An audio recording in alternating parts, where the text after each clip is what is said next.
নিজের প্রবৃত্তি অনেক কিছু চাইবে, নিজের প্রবৃত্তিকে আল্লাহর সামনে আত্মসমর্পণ করার নাম হচ্ছে ইসলাম। মন যাচাই তা করা যাবে না। কেন? কারণ আমি কারাগারের জীবনে বসে আছি। কারাগারের মধ্যে মন যাচাই তাই করা যাবে না। এই কাজগুলো কখন করব? আমি বিয়ে শাদী করার পরে করব। বিয়ে শাদী করবেন, আপনি স্ত্রীকে নিয়ে ঘোরেন, স্ত্রীকে নিয়ে আল্লাহর সৃষ্টি দেখেন, স্ত্রীকে নিয়ে আপনি বাইকে ঘোরেন, রিক্সায় ঘোরেন, চটপটি খান, ফুচকা খান, আইসক্রিম খান, কোনো সমস্যা নাই। এবার তো যুবকরা বলবো যে ভাই বিয়ে শাদী তো দেয় না, কি করব? আমি পরামর্শ দিচ্ছি বড় ভাই হিসেবে, প্রথমে হালাল রিজিকের সোর্স করতে হবে। রিজিকের সোর্স না করে বিয়ে করা যাবে না, আত্মসম্মান থাকবে না। তাহলে পুরুষ মানুষের আত্মসম্মান কখন চলে যায়? যখন হাত পাততে হয় তখন। যখন আপনি রিজিকের সোর্স তৈরি করেছেন, আপনি স্বাবলম্বী, আপনি মাশাআল্লাহ মাসে 10-20-30 হাজার টাকা আর্ন করেন বা 1 লাখ 2 লাখ টাকা আর্ন করেন, আলহামদুলিল্লাহ, কারো কাছে হাত পাততে হয় না, সবাই দেখবেন আপনাকে সম্মান দিবে। যখন আপনার অন্যের কাছে হাত পাততে হবে তখন দেখবেন স্ত্রীও সম্মান করছে না। তো এই জন্য ডিগনিটি আগে, ডিগনিটি ফার্স্ট। আপনার ডিগনিটি অর্জন করতে হলে একটা হালাল উপার্জনের সোর্স লাগবে, এক। তারপরে পিতামাতাকে বোঝানোর চেষ্টা করবেন। যদি কাউকে পছন্দ করেও থাকেন, না দেখেই বা শুনে যে হ্যাঁ ওখানে একজন দিনদার মেয়ে ইত্যাদি, তাহলে পারিবারিক ভাবে বিয়ের প্রস্তাব পাঠাবেন। নিজে পণ্ডিতি করতে যাবেন না, পারিবারিক ভাবে পাঠাবেন। যদি রাজি হয় আলহামদুলিল্লাহ, রাজি না হলে কি নিজে নিয়ে পালায় যাবেন? এই কাজ করতে চান না। ইস্তেখারা করবেন। কি করবেন? ইস্তেখারা 2 রাকাত নফল নামাজ পড়ে আল্লাহর কাছে দোয়া করবেন। হিসনুল মুসলিম বইটা কিনবেন, ওখানে দেখবেন ইস্তেখারার দোয়া আছে। ইস্তেখারা মানে হচ্ছে আল্লাহর সাথে পরামর্শ করা। আল্লাহ, আমি এই কাজটা করতে চাচ্ছি, যদি কাজটা আমার জন্য ভালো হয়, আমার দুনিয়া আখিরাতের জন্য ভালো হয়, আল্লাহ কাজটাকে তুমি সহজ করে দাও, আল্লাহ কাজটার মধ্যে বরকত দান করে দাও। আর যদি এই কাজটা দুনিয়া আখিরাতের জন্য খারাপ হয়, আল্লাহ তুমি কাজটাকে সরায় দাও, আমাকেও কাজটা থেকে সরায় দাও। এটা হচ্ছে ইস্তেখারা। এই দোয়া বেশি বেশি করলে ইনশাআল্লাহ আল্লাহর পক্ষ থেকেই ফয়সালা হবে। আর এই জায়গায় বেশি ব্যতিব্যস্ত হবেন না। অনেক সময় কিন্তু ফ্যান্টাসিতে ভুগি আমরা, অস্থির হয়ে যাই। অস্থির হলেই ডিসিশন নিতে ভুল হবে, অস্থির হলেই ডিসিশন নিতে ভুল হবে। স্থির থাকতে হবে। নিজেকে স্থির রাখার জন্য কি করবেন? বেশি বেশি নফল রোজা রাখবেন। বেশি বেশি কি করবেন? নফল রোজা রাখবেন। আর ভালো কাজে ব্যস্ত রাখবেন নিজেকে। ভালো কাজে কি করবেন? ব্যস্ত রাখবেন। একা একা থাকলে আর এই যে খারাপ সার্কেলের মধ্যে থাকলেই মাথার মধ্যে শয়তান ভর করবে, তখন দেখবেন অস্থির হয়ে গেছেন আপনি। আগে স্থির হওয়ার চেষ্টা করেন, ভালো কাজে ব্যস্ত রাখেন, হালাল পথ অবলম্বন করে হারাম থেকে বেঁচে থাকেন। এখন যে জায়গায় আসছিলাম, এখান থেকে আস্তে আস্তে শেষের দিকে যাবো। দেখুন, আল্লাহ পাক যে বিষয়গুলোকে ভালোবাসতে বলেছেন, আমি ভালোবাসবো, এই ভালোবাসা জায়েজ, হালাল। এই ভালোবাসার উদ্দেশ্য আল্লাহ সন্তুষ্টি অর্জন করা। এই ভালোবাসার উদ্দেশ্য এই নয় যে আমি যাকে ভালোবাসি তার কাছে আমি কিছু প্রত্যাশা করছি। না, আমি কিছু প্রত্যাশা করছি না, আমি প্রত্যাশা করছি আল্লাহর সন্তুষ্টি। তখন দেখবেন সে আপনাকে কষ্ট দিলেও আপনি সবর করতে পারবেন। কেন সবর করতে পারবেন? কারণ আপনি তো আল্লাহর সন্তুষ্টির জন্য তাকে ভালোবাসছেন, আপনার তো কোনো স্বার্থ নাই।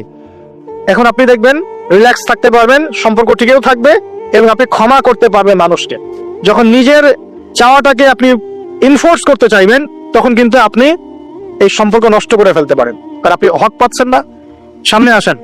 এবার আমরা কি ওয়াদা করতে পারি যুবক ভাইরা, ইনশাআল্লাহ তাআলা আমরা হারাম পথে যাব না, হালাল পথে থাকবো। পশ্চিমাদের এই মদতপুষ্ট এই সো কল ভালোবাসা দিবসের এই শোতে আমরা গা ভাসাবো না। আমরা কি ওয়াদা করতে পারি? আমরা কি ওয়াদা করতে পারি যে ইনশাআল্লাহ আমরা হালাল ভাবে বিয়ে শাদী করবো, কোনো হারামে যাব না ইনশাআল্লাহ? এই সমাজ থেকে জেনা বন্ধ করতে হবে, এই সমাজ থেকে ফ্রি মিক্সিং বন্ধ করতে হবে, এই সমাজ থেকে সমস্ত পতিতালয়কে বন্ধ করতে হবে। বন্ধ করে আমরা সামাজিক উদ্যোগ নিয়ে, প্রয়োজনে আমাদের পলিটিক্যাল পাওয়ারকে কাজে লাগিয়ে সমস্ত পতিতালয়গুলো বন্ধ করে ওই মেয়েদের রিজিকের জন্য আমরা বিকল্প ব্যবস্থা করবো ইনশাআল্লাহ। আমরা টাকা পয়সা একত্রিত করে তাদের জন্য কর্মসংস্থান করতে পারি না? এগুলো কাজ করে নারীর অধিকার প্রতিষ্ঠা করা যায় না? নাকি রাস্তাঘাটে গেলে স্লোগান দিয়ে প্রতিষ্ঠা করা যাবে? সমস্ত যে নোংরা জায়গাগুলো আছে এগুলো বন্ধ করে ওই মেয়েরা কিন্তু কারো মা, ওরা দেখবেন কারো বোন, কারো স্ত্রী বা কারো সহধর্মিনী কিছু একটা হবেন। তারাও কিন্তু মানুষ, তারাও মানুষ, হয়তো অন্ধকার জগৎ হারিয়ে গেছে, দালালের খপ্পরে পড়েছে বা পেটের দায়ে পড়ে কাজ করছে। যদি আমরা তাদের জন্য বিকল্প ব্যবস্থা করে দিতে পারি, আল্লাহ পাক আমাদেরকে তৌফিক দান করুন, তাদের জন্য কর্মসংস্থানের ব্যবস্থা করতে পারি, একটা মেয়েও এই হারাম পথে যাবে না ইনশাআল্লাহ। আমরা কি এভাবে নারীর অধিকার প্রতিষ্ঠা করতে পারি না? আমরা কি এতিম মেয়েদের দায়িত্ব নিয়ে করতে পারি না? আমরা কি সমাজের বিধবা মেয়েদেরকে বিয়ে করতে পারি না? তালাকপ্রাপ্ত মেয়েদের দায়িত্ব নিতে পারি না? মেয়েদের অধিকার নিয়ে অনেক কথা বলা হয়, কিন্তু এই কথাগুলো থাকে খালি বুলি, বাস্তবতা নাই। বাস্তবে কয়জন ছেলে এতিম একটা মেয়েকে বিয়ে করে দেখিয়েছে? কয়জন ছেলে একটা বিধবা মেয়েকে বিয়ে করার সাহস করেছে? কয়জন ছেলে একটা তালাকপ্রাপ্ত একটা মেয়েকে বিয়ে করে দেখিয়েছে হ্যাঁ আমি তার দায়িত্ব নিলাম? আমরা বুঝতে পারলাম যে আল্লাহ পাক পুরো সৃষ্টি জগৎকে ভালোবাসেন। আল্লাহ পাক আমাকে ভালোবাসেন, আপনাকে ভালোবাসেন। ভালোবাসেন বলেই আজকে আপনি এখানে বসে আছেন। আল্লাহ পাক আপনাকে ভালোবাসেন বলেই লক্ষ লক্ষ কোটি কোটি মানুষ এখন জেনা করছে, আজকের দিনে আপনি ওয়াজ মাহফিলে বসে আছেন। আল্লাহ পাক আপনাকে ভালোবাসেন বলেই আপনি আল্লাহকে সিজদা দেওয়ার তৌফিক পেয়েছেন। আপনি লা ইলাহা ইল্লাল্লাহ কালিমা শিখেছেন, আপনি এই যে কোরআন পড়তে শিখেছেন, কোরআন পড়ছেন, হাদিস পড়ছেন, নবীর দ্বীনের প্রতি মহব্বত আছে, আল্লাহ আপনাকে ভালোবাসেন বলেই হচ্ছে। কখন বুঝবেন আল্লাহ আপনাকে ভালোবাসে? যখন আল্লাহ পাকের অনুমোদিত কাজগুলো আপনার ভালো লাগবে। নামাজ পড়তে ভালো লাগছে, রোজা রাখতে ভালো লাগছে, কোরআন তেলাওয়াত করতে ভালো লাগছে, আল্লাহর জিকির করতে ভালো লাগছে, আলেম ওলামার সাথে থাকতে ভালো লাগছে, ঠিক আছে? আল্লাহর হালাল কাজগুলো যখন ভালো লাগবে বেশি বেশি, বুঝবেন আল্লাহ আপনাকে নির্ঘাত মহব্বত করেন। আর যখন আল্লাহ পাকের নিষেধগুলো, হারাম, মদ আমার ভালো লাগে না, জিনা ভালো লাগে না, আমার খারাপ জিনিস দেখতে ভালো লাগে না, খারাপ শুনতে ভালো লাগে না, বুঝবেন আল্লাহ আপনাকে ভালোবাসেন।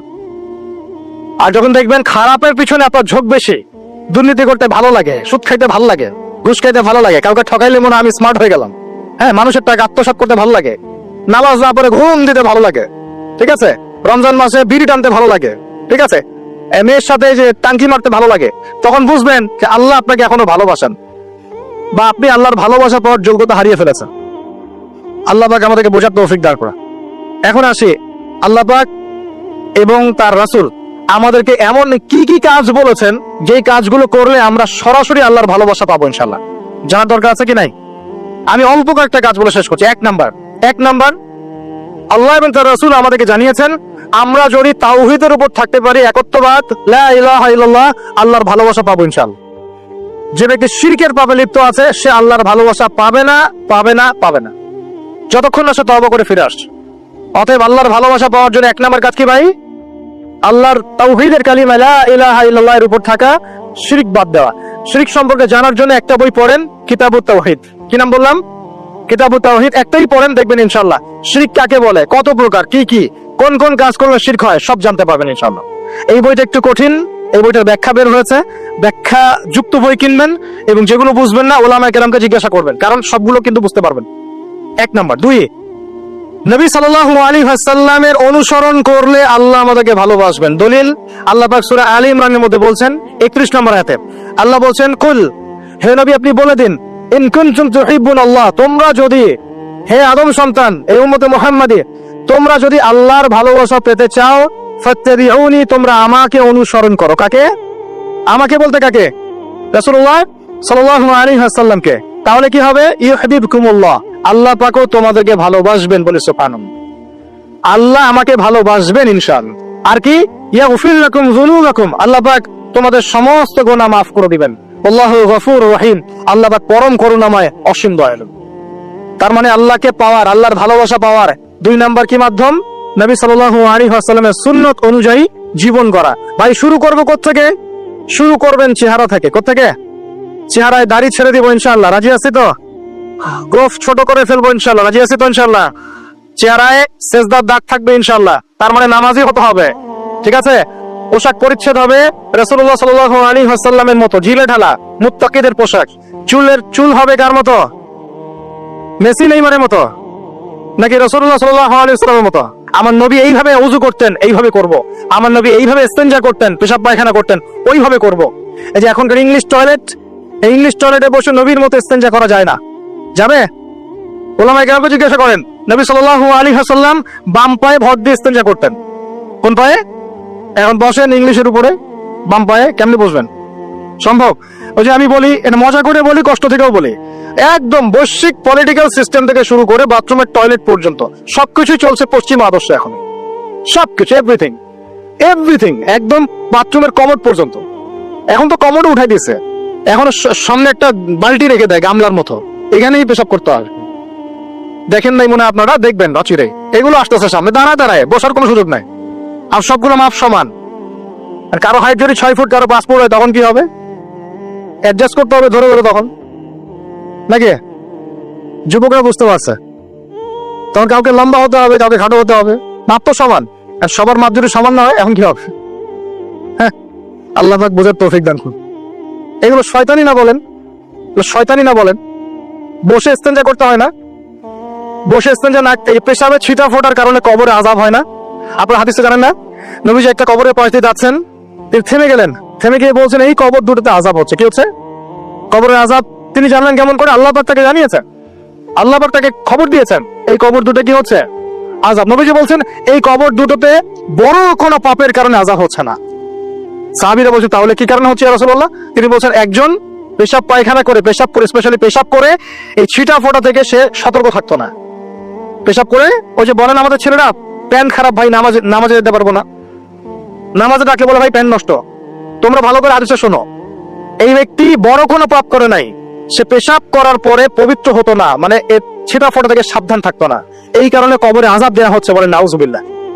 অন্য হাদিসে নবীজি বলেন বেশিরভাগ কবরের শাস্তি পেশাবের ছিটা ফোটার কারণে হয়ে থাকে। আস্তাগফিরুল্লাহ, বলি নাউজুবিল্লাহ। এই টয়লেট গুলোর মধ্যে পেশাবের ছিটা ফোটা লাগে না? এই কোরআনের মধ্য দিয়ে আল্লাহর ভালোবাসা পাওয়া যাবে ইনশাআল্লাহ। সর্বশ্রেষ্ঠ নফল আমলের মধ্যে একটা হচ্ছে কি? আল কোরআন তেলাওয়াত করা। আল্লাহ পাক আমাদেরকে তেলাওয়াত করা তৌফিক দান করেন। তিনটা বললাম। 4 নাম্বার, বেশি থেকে বেশি আল্লাহর জিকির করা। কি করা ভাই? চলতে ফিরতে উঠতে বসতে অলওয়েজ সুবহানাল্লাহ, আলহামদুলিল্লাহ, লা ইলাহা ইল্লাল্লাহ, আল্লাহু আকবার, লা হাওলা ওয়ালা কুওয়াতা ইল্লা বিল্লাহ, এগুলো চলতে থাকবে। ঠিক আছে ইনশাআল্লাহ? চলতে ফিরতে পড়বেন আল্লাহুম্মা সাল্লি আলা মুহাম্মদ, আল্লাহুম্মা বারিক আলা মুহাম্মদ। ঠিক আছে? হাসবি আল্লাহ ওয়া নি'মাল ওয়াকিল, রাদিতু বিল্লাহি রাব্বান ওয়া বিল ইসলামি দীনান ওয়া বি মুহাম্মাদিন নাবিয়্যা। যত জিকির আজগার আছে চলতে ফিরতে অলওয়েজ পড়তে থাকবেন। লা ইলাহা ইল্লাল্লাহ ওয়াহদাহু লা শারীকা লা, লাহুল মুলক ওয়া লাহুল হামদ ওয়া হুয়া আলা কুল্লি শাইইন কাদির। আস্তাগফিরুল্লাহাল্লাযী লা ইলাহা ইল্লা হুয়াল হাইয়ুল কাইয়ুম ওয়া আতুবু ইলাইহি, লা হাওলা ওয়া লা কুওয়াতা ইল্লা বিল্লাহ। এগুলো পড়তে থাকবেন। যে যত বেশি আল্লাহ জিকির করবে তার কলবে আল্লাহ তত বেশি নূর দিবেন ইনশাআল্লাহ। আর যার কলবে যত বেশি নূর সে তত বেশি আল্লাহর ভালোবাসা মহব্বত পাবে ইনশাআল্লাহ। কয়টা বলছি ভাই? 4টা। 1 নাম্বার কিছু তাওহীদ, 2 নাম্বার নবীর সুন্নাত, 3 নাম্বার বলেন কোরআন তেলাওয়াত করা, 4 নাম্বার বেশি বেশি আল্লাহর জিকির করা, 5 নাম্বার স্পেশালি 5 নাম্বার বেশি বেশি আল্লাহর কাছে তওবা করা। কি করা? যে আল্লাহর কাছে তওবা করে আল্লাহ তাকে মহব্বত করেন। আলহামদুলিল্লাহ, যে আল্লাহর কাছে তওবা করে আল্লাহ তাকে মহব্বত করেন। আমাদের নবীজি প্রত্যেক দিন 70 থেকে 100 বার আল্লাহর কাছে তওবা করতেন। বলে সুবহানাল্লাহ। পারা যাবে তো ইনশাআল্লাহ? 6 নম্বরটা হচ্ছে বেশি বেশি নামাজ আদায় করা। কি করা? আল্লাহকে পাওয়ার জন্য শ্রেষ্ঠ মাধ্যম হচ্ছে সিজদা করা। কি করা? আর সিজদা করা হয় সবচেয়ে শ্রেষ্ঠ ভাবে নামাজের মধ্য দিয়ে। কিসের মধ্য দিয়ে? ওয়াদা করতে পারি তো ইনশাআল্লাহ 5 ওয়াক্ত নামাজ পড়বো রেগুলার। কোন রকম যদি বাধ্যবাধকতা না থাকে, ওজন না থাকে, তাহলে মসজিদে গিয়ে পড়বো ইনশাআল্লাহ। পারবো তো ইনশাআল্লাহ? রমজান মাসে নামাজ শক্ত করে ধরবো ইনশাআল্লাহ।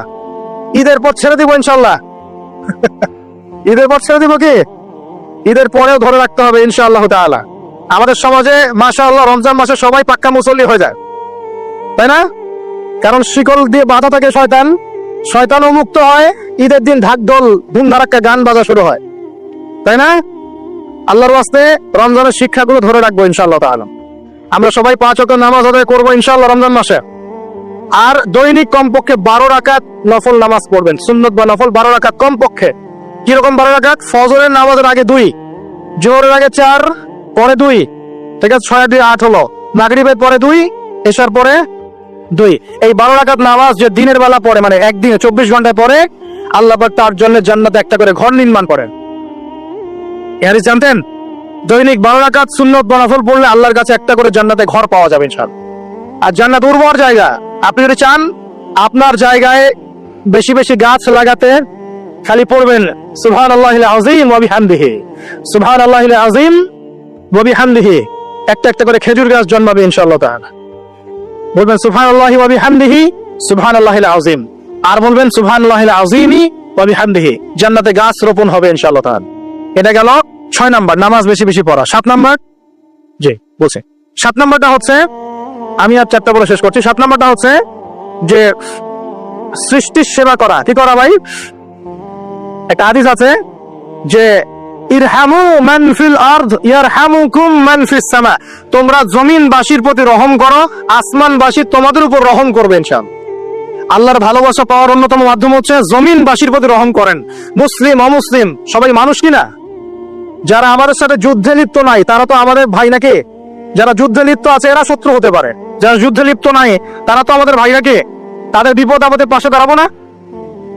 একটা প্রাণীর অধিকার যদি আপনি রক্ষা করেন, একটা বিড়ালকে পানি না দেওয়ার অপরাধে এক মহিলা জাহান্নামে গিয়েছে, আর একটা কুকুরকে পানি পান করানোর সওয়াবের এই কাজের বিনিময়ে এক মহিলা জান্নাতে গিয়েছে। সুবহানাল্লাহ। তো পশু পাখির অধিকার যেখানে ইসলাম কথা বলেছে, এখানে পুরো মাখলুকের প্রতি আমাদের রহম দিল থাকতে হবে, আমাদের সবাইকে দয়া ভালোবাসা দেখাতে হবে ইনশাআল্লাহ। আল্লাহ পাক আমাদেরকে ভালোবাসবেন ইনশাআল্লাহ। 8 নাম্বারটা কি, এটা বেশি ইম্পর্টেন্ট। শোনেন, 8 নাম্বারটা হচ্ছে আল্লাহর জন্য কাউকে ভালোবাসা, আল্লাহর জন্য ঘৃণা করা। একটা এই হাদিসগুলো পড়তে পড়তে আমি আসলাম গাড়িতে। আল্লাহ পাক বলেছেন, শোনেন, আল্লাহ পাক বলেছেন কিয়ামতের মাঠে আল্লাহ পাক বলবেন, নিজেই বলবেন যে আইনা মুতাহাবুনা লিজালালি, আমার ইজ্জতের জন্য যারা পরস্পরকে ভালোবাসতো এরা কোথায়? আল্লাহ পাক ঘোষণা করবেন কোথায় তারা, যারা আমার জন্য পরস্পরকে ভালোবাসতো।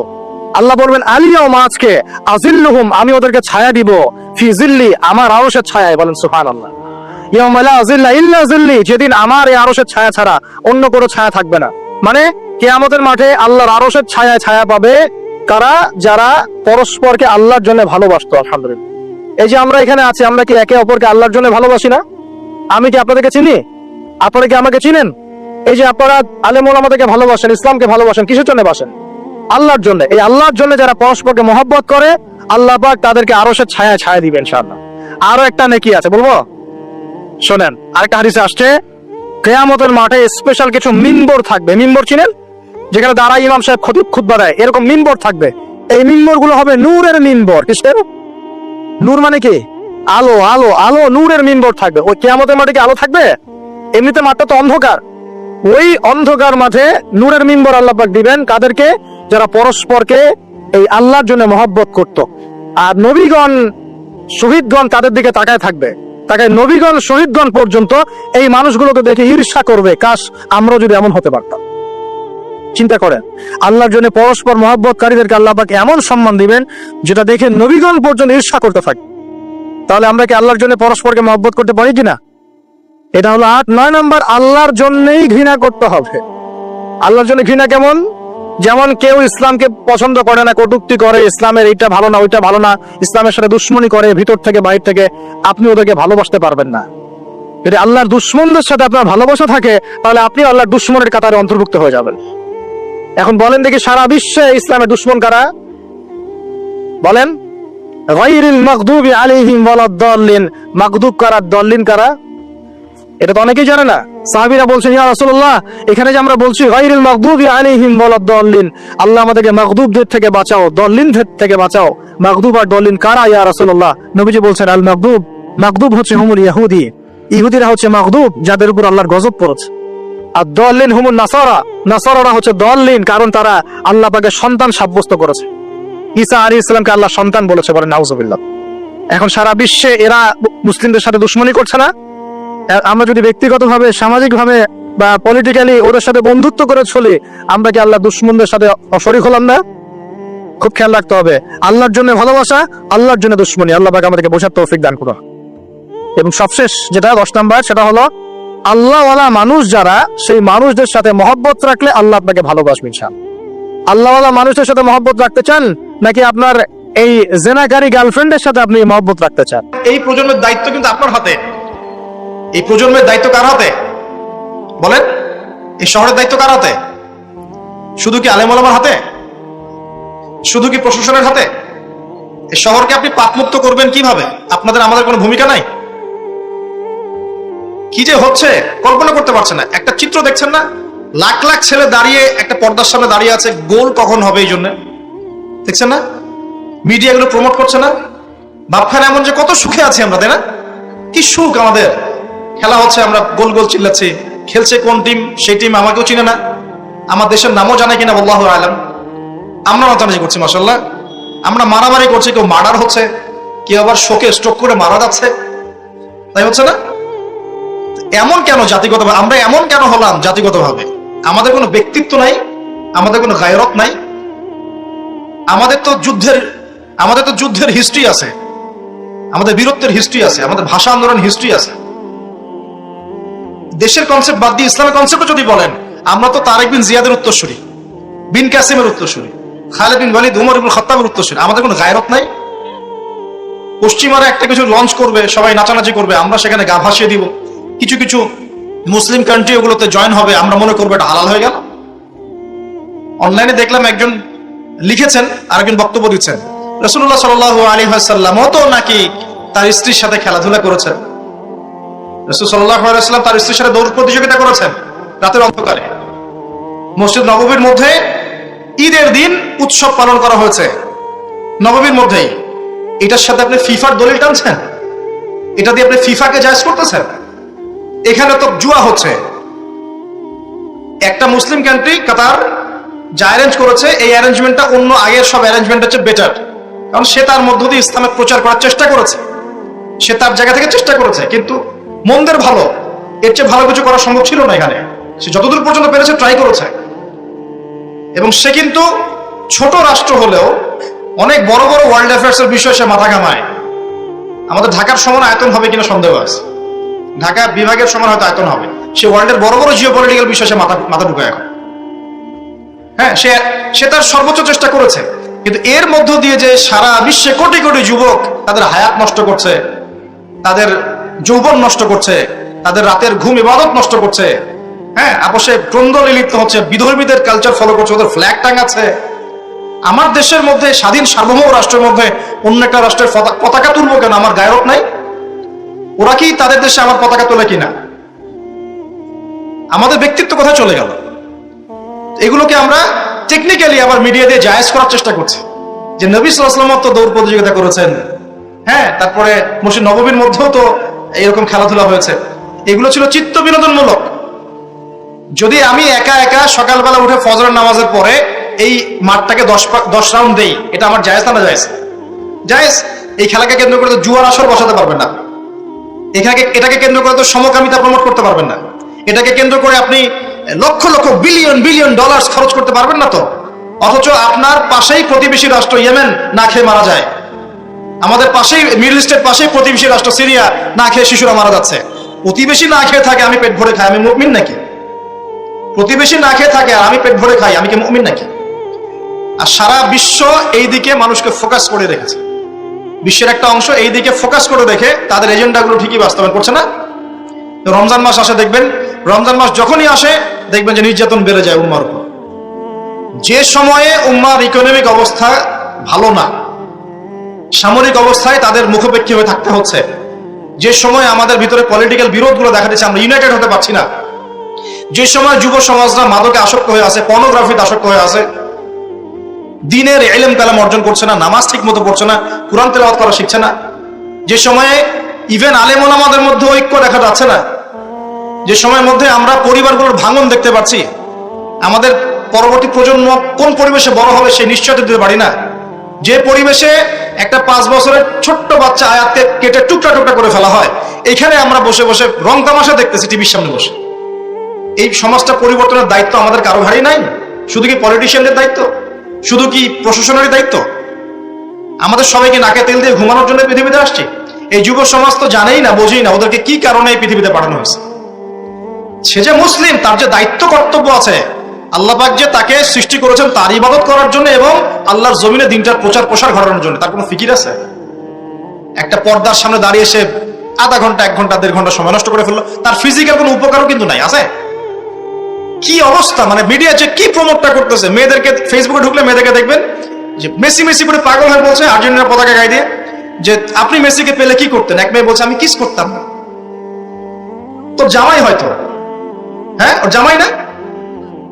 তাহলে মানে কি কি শেখাচ্ছি আমরা মানুষকে? একটু ভালো করে লক্ষ্য করে দেখেন। আমার মেয়ে, মনে করেন আপনার মেয়ে আছে না, আপনার মেয়েকে আপনি 5 বছর 7 বছর হয়তো বাসায় টাইটলি আপনি মানুষ করতে পারবেন। অসংখ্য ছোট ছোট মেয়ে বাচ্চা এখন বাইরে বের হয়ে ধর্ষণের শিকার হচ্ছে না? কোন সমাজে আপনি আপনার সন্তানকে রেখে যাচ্ছেন চিন্তা করবেন না একটু? আমরা একা একা যদি ভালো মানুষও হতে চাই, পারবো না তো। আমি আমার মেয়েকে কতদিন পর্যন্ত বাসায় বন্দি করে রাখবো? সে যখন বাইরে যাবে কি দেখবে? বাইরে দেখবে প্রতারণা, বাইরে দেখবে মিথ্যা, বাইরে দেখবে ধর্ষণ, বাইরে দেখবে ইফটিজিং, বাইরে বেপরদামি, বাইরে অশ্লীলতা। আপনার ছেলে বড় এগুলো শিখবে। ছোট্ট একটা বাচ্চা আমাদের বাসায় আছে, গালে হাত দিলে হাসে, আমি তাকায় থাকি আর ভাবি যে 5 বছর হাস আগে, 5 বছর পরে যখন তুই দুনিয়াটা বুঝতে শিখবি, অটোমেটিক হাসি বন্ধ হয়ে যাবে। কোন জায়গায় আপনি বাচ্চাকে রেখে যাচ্ছেন চিন্তা করে দেখেন একবার। একটা ছোট্ট বাচ্চার ইজ্জতের কোনো গ্যারান্টি পাচ্ছি না আমরা। মানুষ কোন জায়গায় চলে গেছে দেখেন। মাদক অ্যাভেলেবল হয়ে গেছে, পর্নোগ্রাফি দেখে না 5% ছেলেও পাওয়া যাবে না এখন। আর যারা পর্ন দেখে ভিতর থেকে এরা পশু হয়ে গেছে, এর কাছে একটা বাচ্চাকে দিলেও সে রেপ করে রেখে দিবে। চিন্তা করে দেখেন না, বিগত 50 বছরে ধর্ষণের সংখ্যা বেড়েছে না কমেছে? কি পরিমাণ বেড়েছে, বেড়েছে কি পরিমাণে? পর্নোগ্রাফির পরিমাণটা কি পরিমাণ বাড়ছে? মাদক কি পরিমাণে বেড়েছে? এখন এই দায়িত্ব শুধু প্রশাসনের না, শুধু পলিটিশিয়ানদের না, আমরা সবার দায়িত্ব আছে তো। আমরা যদি যার যার জায়গা থেকে দায়িত্ব পালন করতে আজকে পিছুপা হয়ে যাই, বিশ্বাস করেন আগামী 10-20 বছর পরে আমাদের সন্তান একটা ভয়ঙ্কর বিশ্ব দেখবে আসে। ওরা এমন একটা বিশ্ব দেখবে যার দুঃস্বপ্নের মতো কল্পনাই করে নাই। আল্লাহ আমাদেরকে বোঝার তৌফিক দান করুন। না, আমি আজ পর্যন্ত কোনো লেকচারে বলি নাই। সূরা কাহফে আরো একটা বিষয় আছে যেটা আপনাকে চেনাবে যে দাজ্জালের সভ্যতাগুলো কেমন হবে। একটু মনোযোগ দেন প্লিজ, 10 মিনিট দেখুন। এই সূরার মধ্যে 4টা ঘটনা আছে। কয়টা? একটা হচ্ছে আসহাবুল কাহফের, একটা যুলকারনাইন আলাইহিস সালাম, একটা মূসা এবং খিদর আলাইহিস সালামের, আর একটা হচ্ছে এই ঘটনা, দুই বন্ধুর ঘটনা যা আমি কোনো লেকচারে এখনো বলি নাই।